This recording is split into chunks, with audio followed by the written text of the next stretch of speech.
Good day guys, magluluto tayo ngayon ng Virginia sisig. Lalagyan natin ng itlog. Ang simpleng dilata natin is papasarapin natin. Let's go. Yung siling pula, yung bawang, sibuyas, saka binatin natin yung itlog, yung ilalagay natin.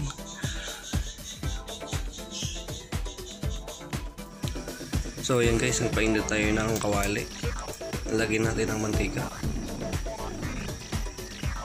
Hintayin lang natin kumulo.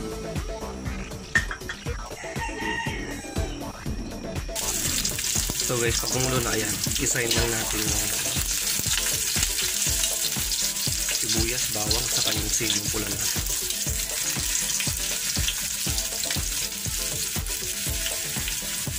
Hintayin lang natin siyang medyo mag golden brown.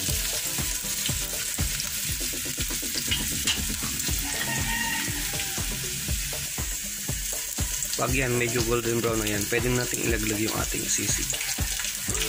So guys, ilaglag na natin yung ating sisig.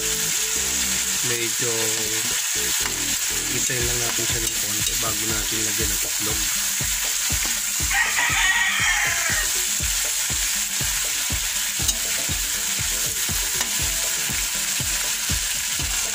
Pag medyo igan, lagyan natin ng konti ng palasa.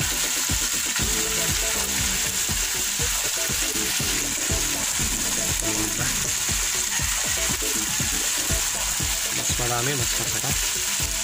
Haluin lang natin para yung lahat ng balanse.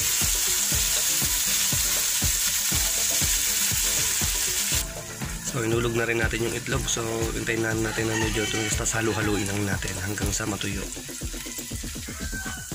Hintayin lang natin maging ganyan texture niya hanggang sa matuyo.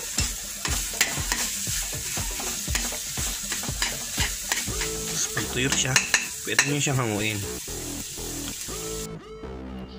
At yan na guys, luto na yung ating Virginia sisig with egg. So, ayan, pwede siyang pang ulam at saka pwede rin pang pulutan. So, paano? Ulamin na to.